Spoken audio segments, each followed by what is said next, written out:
Welcome to my channel, Bala Niti World.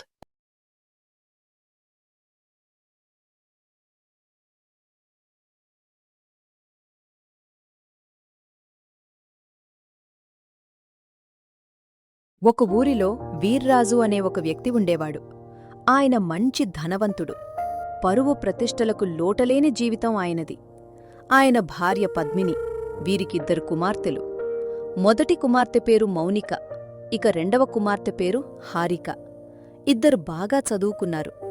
ఇక వాళ్ళ నాన్న వాళ్లకు పెళ్లి చెయ్యాలని నిర్ణయించుకుని సంబంధాలు చూడటం మొదలుపెట్టాడు. రాంబాబు గారు, నా పెద్ద కూతురికి పెళ్లి చేయాలని నిర్ణయించుకున్నాను. మీరు ఒక మంచి సంబంధం చెప్పండి. అయ్యగారు, మీకు తగ్గ ఒక సంబంధం ఉంది. అబ్బాయి తండ్రి పేరు జయరాం. ఆయన ఒక పెద్ద వ్యాపారవేత్త. మీకు ఆ అబ్బాయి అల్లుడైతే బాగుంటుందని నా అభిప్రాయం. సరే రాంబాబు గారు, వాళ్ళకి మన సంబంధం గురించి చెప్పి వాళ్ళు ఒప్పుకుంటే ఎప్పుడు వస్తారో కనుక్కుని కబురు పెట్టండి అని వీర్రాజు గారు చెప్తారు. 2 రోజుల తర్వాత రాంబాబు మళ్లీ వీర్రాజు వాళ్ళింటికి వచ్చి, అయ్యగారు, వాళ్ళు మన అమ్మాయిని చూడటానికి సంతోషంగా అంగీకరించారు. అంతేకాదు, మీతో సంబంధం కలుపుకోవాలని ఎంతో ఆశపడుతున్నారు. అమ్మాయి కూడా అబ్బాయి ఫోటోని చూసి అబ్బాయిని చూడ్డానికి ఒప్పుకుంది. ఇక ఆలస్యం లేకుండా అబ్బాయి వాళ్ళని రమ్మని కబురు పెట్టండి అని వీర్రాజుగారు చెప్తారు. మళ్లీ 2 రోజుల తర్వాత అమ్మాయిని చూడ్టానికి జయరాంగారి కుటుంబం వాళ్ళు వస్తారు. జయరాంగారి కొడుకు పేరు అర్జున్. అర్జున్ వాళ్ల కుటుంబానికి ఒకే ఒక వారసుడు. అర్జున్ వాళ్లమ్మ దేవి. దేవిగారు కూడా చాలా మంచివారు. దేవిగారికి ఒక్కగానొక్క చెల్లి ఉంది. ఆమె పేరు లీలావతి. దేవి జయరాంగారిని పెళ్లి చేసుకున్న తర్వాత వాళ్లకి డబ్బులు కలిసొచ్చి పెద్ద ధనవంతులయ్యారు. కాని లీలా మాత్రం సాధారణ మధ్యతరగతి కుటుంబానికి చెందిన మహిళ. లీలా కుమారుడి పేరు ఆనంద్. ఆనంద్ చదువుకున్నాడు కాని ఉద్యోగం లేదు. అర్జున్ దగ్గర ఉద్యోగం చేయమని వాళ్ళమ్మ చెప్తే ఒకరి దగ్గర పనిచేయడం తనకిష్టం ఉండదని చెప్పేవాడు. దేవికి లీలా అంటే ఎంతో ప్రేమ కాబట్టి ప్రతి విషయం లీలాతో చెప్పి చేసేది. అలా ఆ రోజు పెళ్లి చూపులకు లీలా వాళ్ళ కుటుంబం వాళ్లు కూడా వస్తారు. అలా అర్జున్ మౌనికను చూస్తాడు. కాని అర్జున్కి మాత్రం మౌనిక పక్కన ఉన్న హారిక నచ్చుతుంది. కాని అర్జున్కి ఈ విషయం వాళ్ల నాన్నకి చెప్పే ధైర్యం లేదు. వాళ్ల నాన్న మౌనిక కుటుంబాన్ని చూసి, వీర్రాజు గారు, మీ అమ్మాయి మా అందరికీ బాగా నచ్చింది. మనం ఈరోజే ఇప్పుడే వీళ్ళకి నిశ్చితార్థం జరిపించేద్దాం. మీరేమంటారు? అదేముందండి, అబ్బాయికి నచ్చితే ఇప్పుడే మనం ఖాయం చేసుకుందాం. వీర్రాజు గారు, మా అబ్బాయికి మీ అమ్మాయి ఫోటో చూడగానే నచ్చిందని నాకు చెప్పాడు. ఇక మనం ఎలాంటి ఇబ్బంది లేకుండా ఖాయం చేసుకోవచ్చు అని 2 కుటుంబాలు ఎంతో సంతోషంతో నిశ్చితార్థం జరిపిస్తారు.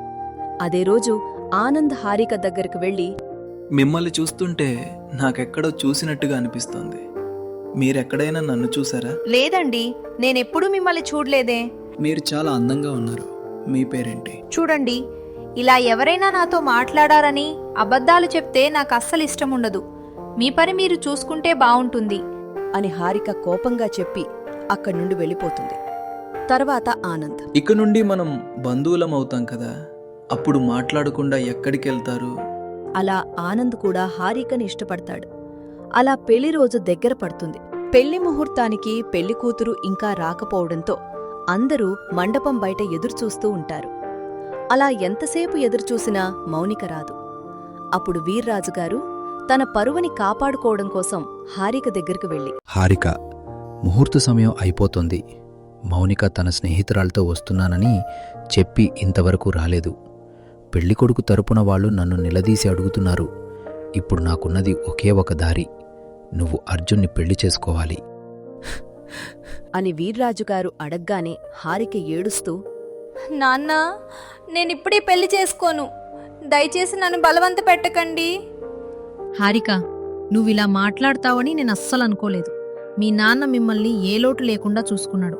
ఇప్పుడు నువ్వు ఈ పెళ్లి చేసుకోకపోతే మేమేమైపోతామో మాకే తెలీదు అని హారిక వాళ్ల అమ్మా నాన్న ఎంతగానో బాధపడతారు. అప్పుడు హారిక ఆ పెళ్లికి ఒప్పుకుని అర్జున్ని పెళ్లి చేసుకుంటుంది. అప్పుడు అర్జున్ సంతోషానికి అవధులు లేకుండా పోతాయి. కాని ఆనంద్ మాత్రం తనకి ఇష్టమైన అమ్మాయి తనకు దక్కలేదన్న బాధలో ఉంటాడు. అలా పెళ్లైన కొద్దిసేపటి తర్వాత మౌనిక అక్కడికి వస్తుంది. హారిక ఇంకా అర్జున్ని మౌనిక చూసి బాధతో, ఎంత పనిచేశారు నాన్న. కూతురు ఎందుకింకా రాలేదని ఏమాత్రం ఆలోచించకుండా నా స్థానంలో హారికను కూర్చోపెడతారని నేనస్సలనుకోలేదు. నేను వస్తున్న దారిలో నా స్నేహితురాలు ప్రియ పూలు తీసుకోవడానికని కార్ దిగాక తనకి యాక్సిడెంట్ అయింది. కార్లో మేమిద్దరమే ఉండటం వల్ల హాస్పిటల్కి నేను వెళ్లాల్సొచ్చింది. నేను మీకు తిరిగి ఫోన్ చేశాను. మీరు ఎవ్వరూ ఫోన్ ఎత్తలేదు. మీరు హారిక పెళ్లి పనుల్లో ఉన్నారని నాకప్పుడు అర్థం కాలేదు. అర్జున్ గారు, నేను మీ మీద ఎన్నో ఆశలు పెట్టుకున్నాను. మీకు నా కోసం ఎదురుచూడాలని కొంచెం కూడా అనిపించలేదా అని మౌనిక ఎంతో బాధపడుతుంది. అప్పుడందరూ మౌనికను చూసి బాధపడుతుంటారు. అప్పుడు జయరాం గారు మౌనిక దగ్గరికి వచ్చి, అమ్మా మౌనిక, మా వల్ల పెద్ద తప్పు జరిగిపోయింది. దయచేసి నువ్వు మమ్మల్ని క్షమించు. నేనిప్పుడే ఒక మంచి అబ్బాయితో నీ పెళ్లి జరిపిస్తాను అని జయరాం గారు చెప్తారు.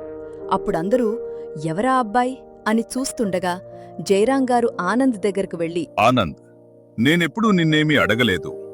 ఇప్పుడు మౌనికని పెళ్లి చేసుకోమని నిన్నడుగుతున్నాను. నాకోసం మౌనికని పెళ్లి చేసుకోరా అని జయరాం గారు ఆనంద్ని అడుగుతారు. ఆనంద్కి జయరాం గారంటే చాలా గౌరవం. ఆనంద్ని చిన్నప్పట్నుండి జయరాం గారే చదివించారు. జయరాం గారు అర్జున్ని ఇంకా ఆనంద్ని ఒకేలాగా చూసుకునేవారు. జయరాం గారు మొదటిసారి అలా అడిగేసరికి ఆనంద్ కాదన్లేక మౌనికని పెళ్లి చేసుకుంటాడు. తర్వాత వీర్రాజు గారు, బాబు ఆనంద్, నువ్వు మౌలికని పెళ్లి చేసుకున్నందుకు నాకు చాలా సంతోషంగా ఉంది. నీకు నేను నా వ్యాపారంలో సగ భాగాన్ని అప్పగించాలనుకుంటున్నాను అని వీర్రాజు గారు చెప్తారు. అప్పుడు ఆనంద్ అసలే ఇష్టమైన అమ్మాయిని పెళ్లి చేసుకోలేదన్న బాధలో ఉంటాడు. నేనెప్పుడు ఎవరి దగ్గర పనిచేయను, అలాగే డబ్బులు కూడా తీసుకోను. వీర్రాజు గారు, ఆనంద్ చెప్పింది నిజమే. వాడు ఎవరు చెప్పినా ఒకరు ఇచ్చింది తీసుకోడు. ఆత్మాభిమానం ఎక్కువ. మీరేమీ దిగులు పడకండి. ఆనంద్ చాలా తెలివైనవాడు, ఇంకా మంచివాడు కూడా. వాడు అనుకున్నది సాధించేంత వరకు వదిలిపెట్టడు. తర్వాత హారిక అర్జున్తో పాటు ఇంటికి వెళ్తుంది. అర్జున్ వాళ్ల ఇల్లు హారిక వాళ్ళింటికంటే పెద్దది. హారికకి అక్కడ ఉండటం బాగా నచ్చుతుంది. అక్కడ మౌనిక ఆనంద్ వాళ్ళింటికి వెళ్తుంది. ఆనంద్ వాళ్ళది చిన్న ఇల్లు. ఇప్పటికీ వాళ్ళ అమ్మా నాన్న పనిచేస్తూ జీవితాన్ని కొనసాగిస్తుంటారు. ఆనంద్ తన చదువుకు తగ్గ మంచి ఉద్యోగం కావాలని చిన్న చిన్న ఉద్యోగాలు వచ్చినా కూడా చేసేవాడు కాదు. మౌనిక ఇంటికి రాగానే ఆనంద్, చూడండి, మాది మధ్యతరగతి కుటుంబం. మీరు ఇంట్లో ఉండలేకపోతే తిరిగి మీ ఇంటికి వెళ్ళిపోవచ్చు. నేను ఒక మంచి ఉద్యోగం తెచ్చుకున్నాక మీరు తిరిగి రావచ్చు. ఏవండి, నాకు మీతో కలిసి బ్రతకడం కావాలి. నేను మీరు ఎక్కడుంటే అక్కడే ఉంటాను.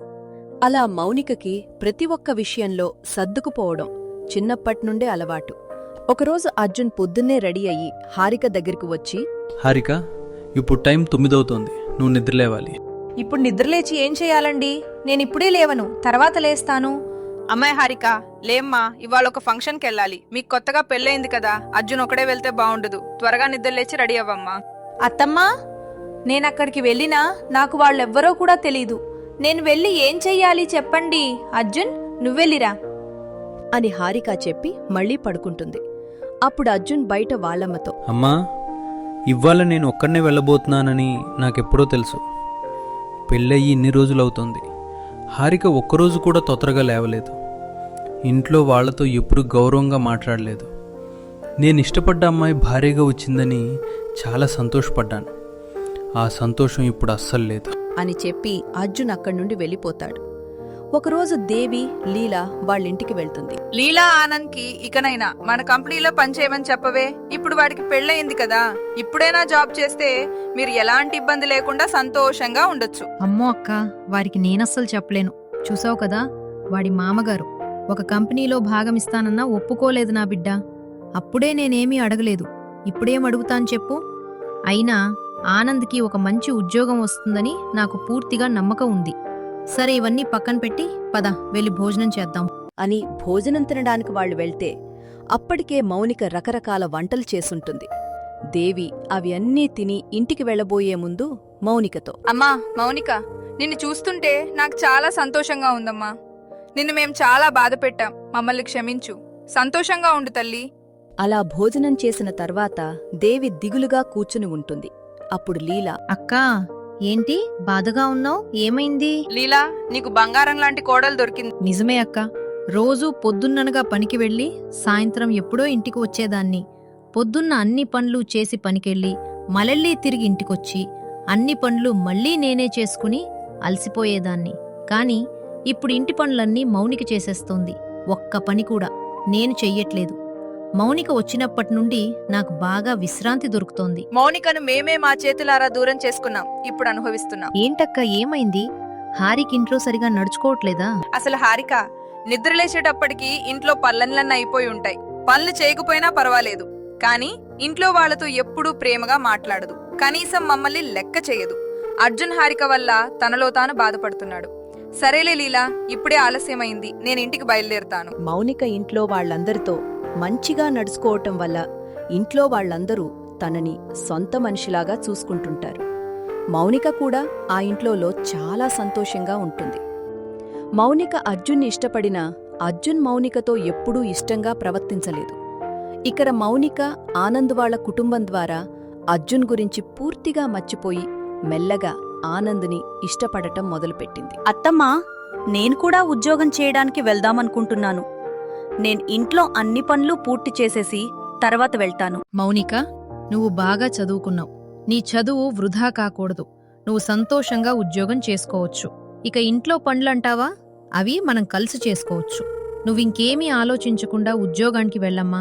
అలా మౌనిక ఒక చిన్న ఉద్యోగం వెతుక్కుని మొదటి రోజు వాళ్ళ అత్తమ్మ దగ్గరికి వెళ్లి, అత్తమ్మా, నేను డ్యూటీకి బయలుదేరుతున్నాను. అమ్మా మౌనిక, డ్యూటీకి ఎలా వెళ్తావు? బస్సులో వెళ్తాను అత్తమ్మా. బస్సులో ఎందుకమ్మా? నిన్న ఆనంద్ తీసుకుని వెళ్తాడు. వాడింట్లో ఖాళీగ్గానే ఉన్నాడు కదా, నువ్వు ఆనంద్తో వెళ్ళు. అలా లీలా ఆనంద్ని పిలిచి, ఆనంద్ మౌనిక డ్యూటీకి వెళ్తోంది. ఇక నుండి రోజూ నువ్వే తన్ని వదిలిపెట్టాలి అని లీలావతి చెప్తుంది. ఇక ఆనంద్ కూడా ఇంట్లోనే ఖాళీగా ఉండటం వల్ల వదిలిపెట్టటానికి ఒప్పుకుంటాడు. అలా ఆఫీస్ దగ్గర మౌనిక, వదిలిపెట్టి మీకు డ్యూటీ అయిపోగానే ఇక్కడే ఉండండి, నేను వచ్చి ఇంటికి తీసుకుని వెళ్తాను అని ఆనంద్ చెప్పగానే మౌనిక చాలా సంతోషపడుతుంది. అలా మౌనిక డ్యూటీకి వెళ్తూ కూడా ఇంటి పనులన్నీ చూసుకుంటూ ఇంట్లో వాళ్ళని బాగా చూసుకునేది. దాంతో ఆనంద్కి మౌనిక అంటే ప్రేమ ఏర్పడుతుంది. ఒకరోజు ఆనంద్ మౌనికని డ్యూటీ నుండి ఇంటికి తీసుకుని రావడానికి వెళ్ళి, మౌనిక, మనం ఇవాళ బయటికెళ్ళి తిందామా? బయటికి వెళ్లి తినేసరికి చాలా సమయం అయిపోతుంది కదండీ. అత్తమ్మ వాళ్ళు తినడానికి ఇంట్లో ఏమీ లేవు. నేను వెళ్ళి చెయ్యాలి. చూడు మౌని, నువ్వు వాళ్ళకి రోజూ చేసి పెడుతున్నావు కదా, ఈ ఒక్కసారికి వాళ్లే చేసుకుని తింటారులే. అయినా నువ్వు లేనప్పుడు వాళ్లే చేసుకుని తినేవాళ్ళు కదా. నాకు ఈరోజు నీతో సమయం గడపాలనుంది. పద, మనం బయటికెళ్దాం అని ఆనంద్ మౌనికతో ఎంతో ప్రేమగా మాట్లాడతాడు. దాంతో మౌనిక మరింత సంతోషపడుతుంది. అలా రోజులు గడుస్తాయి. అక్కడ హారిక ఇంట్లో వాళ్లతో తరచూ గొడవలు పడుతూ ఉంటుంది. ఒకరోజు హారిక, అర్జున్, ఈ ఇంట్లో నేను సంతోషంగా ఉండలేకపోతున్నాను.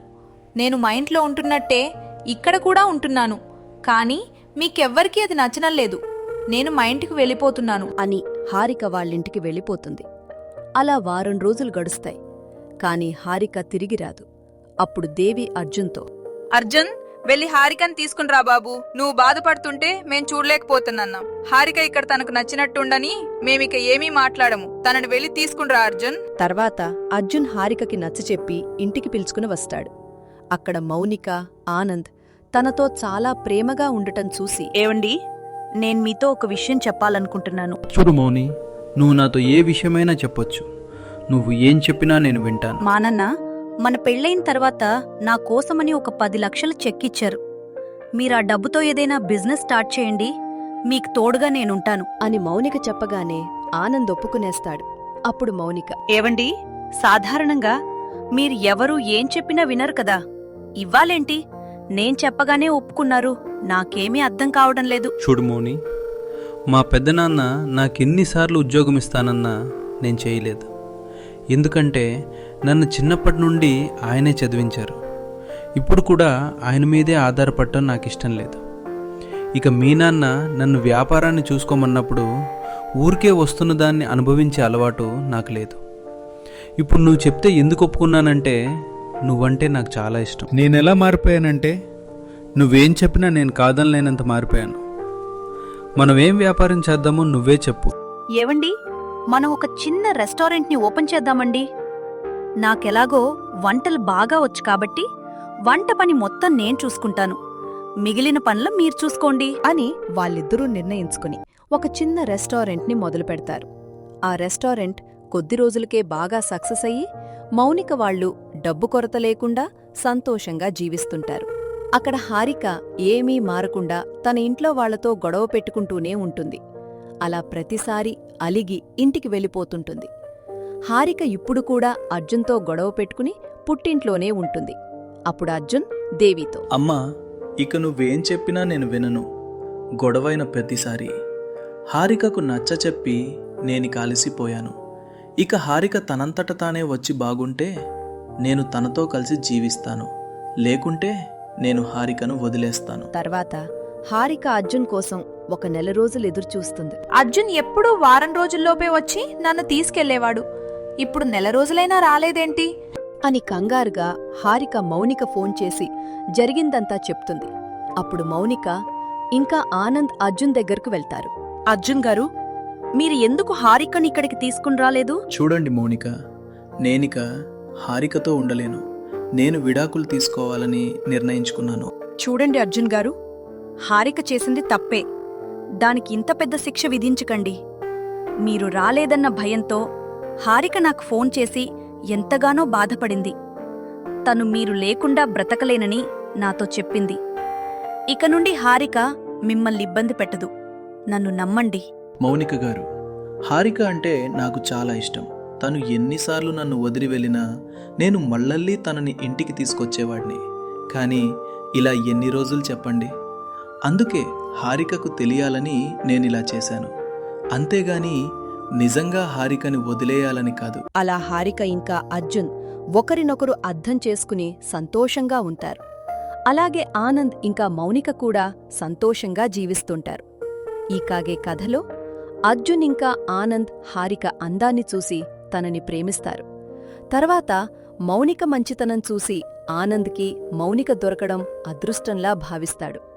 అలాగే అర్జున్ హారిక ప్రవర్తన వల్ల చాలా బాధపడతాడు. కాబట్టి భార్య అందమైన రూపం కలిగి ఉండటం కంటే అందమైన గుణాన్ని కలిగి ఉండటం చాలా అవసరం. ఈ వీడియో చివరి వరకు చూసిందుకు కృతజ్ఞతలు. ఈ వీడియో మీకు నచ్చినట్టయితే దయచేసి లైక్ చేసి సబ్స్క్రైబ్ చేసుకోండి. Thanks for watching. Please do like, share, and subscribe.